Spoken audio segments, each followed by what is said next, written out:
Hello दोस्तों, अहाँ सबका अपना भनसाघर मिथिला में बहुत बहुत स्वागत करै छी। आइ हम सबके पसंदीदा चाट के रेसिपी लऽ के अयलहुँ जकरा बनेनाइ बहुत ही आसान छै। और दोस्तों वीडियो में लास्ट तक बनल रहब। हम एतऽ बहुत ही सिंपल तरीका से बनायब जैसे कि अहाँ सब आसानी से बना सकै छियै। चलू दोस्तों बनेनाइ शुरू करै छी। एतऽ हम आलू से बनायब। एतऽ हम 4 गो आलू लेलहुँ।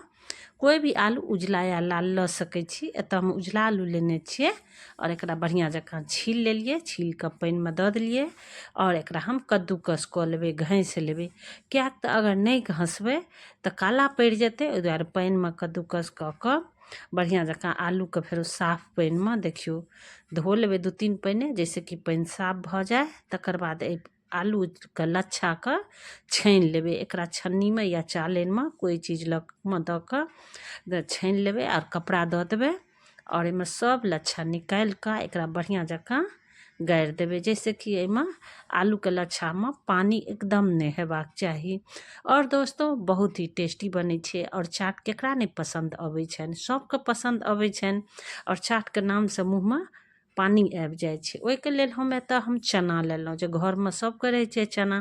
और दोस्तों एतऽ हम हेल्दी चाट बना रहल छी जे सबको बहुत ही पसंद एतनि। और एतऽ हम चना के कुटि लेलिए या मिक्सी जार में दरदरा पीस सकै छी। और देखियो कुटि लेलिए आ तकर बाद एकरा हम एक बॉल में निकालि लेबै। दोस्तों वीडियो में लास्ट तक बनल रहब, लाइक जरूर करब। दोस्तों अगर सब्सक्राइब नहीं केने छी तो प्लीज़ दोस्तों चैनल के जरूर सब्सक्राइब कर लेब। हमर रेसिपी बहुत ही सरल ये, घर के सामान से हम बना रहल छी।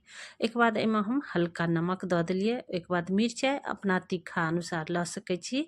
एतऽ महीन महीन टमाटर के काटि लेलिए आ तकर बाद हरी धनिया पत्ती काटि के दऽ दिए। अगर जे भी सामान रहे अहाँके ओही सामान से बना सकै छी, घरक सामान से।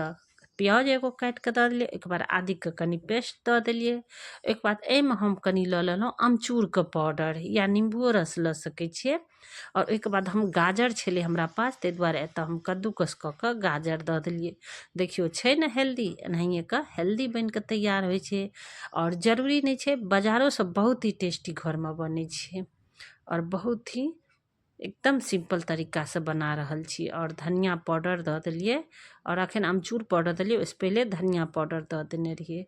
और ई सबके बढ़िया जकाँ मिला देलिए और ई देखियो तैयार भऽ गेलै। आब एतऽ हम ढाँकि कऽ राखि देलिए। और दोस्तों एहिमे हम हल्के नमक देलिए, ज़्यादा नमक नहीं दैके छै।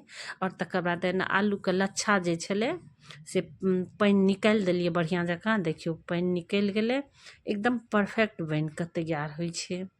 और आलू के तऽ चाट बनबे करै छै, सब तरह से बनै छै। और ओहिमे कनी हम दऽ देलिए हल्दी पाउडर, ओहिके बाद दऽ देलिए कनी अमचूर पाउडर, धनिया पाउडर, ओहिके बाद कस्तूरी मेथी। और ओहिके बाद एहिमे हम कनी दऽ देलिए गरम मसाला पाउडर, आदि के पेस्ट या पाउडर लऽ सकै छी। नमक दऽ देलिए और लाल मिर्च के कुटल यानी चिली फ्लेक्स दऽ देलिए। ओहिके बाद दोस्तों एतऽ हम लऽ लेलहुँ चावल के आटा।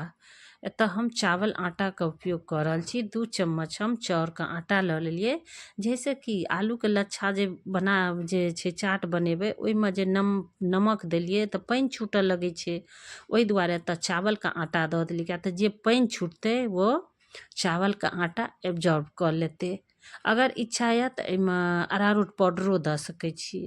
और देखियो जरूरत पड़ला पर देखियो कम लगै छै, ताहि दुआरे एतऽ हम लऽ लेलिए चावल का आटा। चावल आटा देने से ना एकदम कुरकुरी क्रिस्पी बन के तैयार होइ छै। और देखियो मिक्स करैत करैत मिक्स भऽ गेलै और पानि जे छूटलै वो चावल आटा एब्जॉर्ब कर लेलकै, जेकि ज़्यादा पानि नहीं छूटऽ दै छै। और देखियो एनाहिए कऽ कऽ बनि कऽ तैयार भऽ गेलै। और एतऽ हम भरुआवला हम एतऽ टिक्की बना रहल छी या सिंपलो बना सकै छी। ओहिमे जे चना जे कुटने रहिए, प्याज टमाटर जे देने रहिए, वो हम अंदर में दऽ कऽ और एनाहिए कऽ कऽ हम टिकिया जकाँ बना लेलिए। छोट मीडियम नमहर जेहन इच्छा यऽ तेहन टिकिया बना कऽ तैयार कऽ सकै छी। देखियो लच्छेदार आलू के टिकिया बन कऽ तैयार भऽ गेलै। एनाहिए हल्का हाथ से दबा देबै और बहुत ही स्वादिष्ट और क्रिस्पी बनै छै और सबके पसंद एबे करै छै। और देखियो एकदम परफेक्ट टिक्की बन कऽ तैयार भऽ गेलै। देखियो आब एना हम गैस पर तेल चढ़ा देने छियै, रिफाइन तेल या सरसों तेल जाहिमे यऽ लऽ सकै छी। और हल्का गरम भेलै तबे हम दऽ देलियै, ज़्यादा गरममे नहि देबै किएक तऽ आलूके लच्छा जे छै से कच्चा छै, ओहि दुआरे एकरा मीडियम टू हाई पर ही एकरा फ्राई करबै। और बीच बीचमे ध्यान रखैके छै जैसे कि टिक्की जले नहि। और मीडियम टू हाई पर इएह दुआरे देलियै जे अंदर तक तेल नहीं जेतै और आरामसँ बढ़िया जकाँ सीझ जेतै जे कच्चा आलू छै। और कद्दूकस कैल छै तऽ एहिमे सिझैमे टाइमो नहीं लगै छै। और एकरा देखियो 2 से 3 मिनटके बाद उलटि पुलटि देलियै और देखियो रंग कते नीक कलर आबि गेलै। जेना आलूके टिक्की बनबै छियै तेनाहिए एतऽ लच्छेदार एकदम टिक्की बन के तैयार भऽ गेलै। और दोस्तों घरके सामानसँ आसानीसँ बना सकै छी। बाजारसँ बहुत ही टेस्टी घरमे चाट बन के तैयार होइ छै। सब तरहके चाट होइ छै एतऽ, आलूके तऽ चाट बनबे करै छै लेकिन एतऽ हम लच्छेदार आलूके चाट बना कऽ अहाँ सबसँ शेयर कऽ रहल छी दोस्तों। अगर नया छी सब्सक्राइब नहीं केने छी तऽ प्लीज़ दोस्तों सब्सक्राइब जरूर करें और शेयरो जरूर करबै। और देखियो एतऽ हम दहीके मथि देलियै जैसे कि एहिमे गुठली नहीं रहतै। और देखियो बढ़िया जकाँ मथा गेल छै, एकरा मथनीसँ मथि लेलियै या चम्मचोसँ मिक्स कऽ सकै छी। और एनाहिए कऽ कऽ सब हम आलूके लच्छेदार टिक्की बना कऽ तैयार कऽ लेलहुँ। और ई टिक्की जे यऽ सॉस चटनियोके साथ खा सकै छी, लेकिन हम तऽ एतऽ चाट बना रहल छी, अहाँ सबसँ शेयर कऽ रहल छी। और देखियो कते नीक अंदरमे भरा गेल छै, बहुत ही स्वादिष्ट बन कऽ तैयार होइ छै। आब ऊपरसँ एतऽ हम 2 गो 3 गो तोड़ि देलियै टिक्की चाटके लच्छेदारवला, ऊपरसँ हम दही दऽ देलियै। अपना पसंद अनुसार कम या ज़्यादा दही लऽ सकै छी। एतऽ कनि प्याज काटि कऽ दऽ देलियै, महीन टमाटरके बीज निकलहा दऽ देलियै। ओहिके बाद एतऽ पीलावला मिरचाइ जे होइए शिमला मिर्च ओहो दऽ देलियै, इमलीके चटनी दऽ देलियै ऊपरसँ। और ओहिके बाद एतऽ धनिया चटनी अपना अनुसार कम ज़्यादा लऽ कऽ बना सकै छी, खट्टी मीठी सॉस चटनी दऽ कऽ कुछ गाजर दऽ देलियै। एतऽ चाट मसाला, लाल मिर्च पाउडर और देखियो काला नमक और कुछ हम नमकीन झिल्ली दऽ देलियै से। बहुत ही स्वादिष्ट और सबको पसंदीदा चाट के रेसिपी बन कर तैयार भऽ गेलै दोस्तों, और हेल्दी। ऊपर से हरियरका मिर्चाई काटि कऽ जे मसाला या ऊपर से दऽ कऽ तैयार भऽ गेलै। फेरो दोस्तों अगला वीडियो में एक नया रेसिपी लऽ कऽ आयब। थैंक यू, धन्यवाद।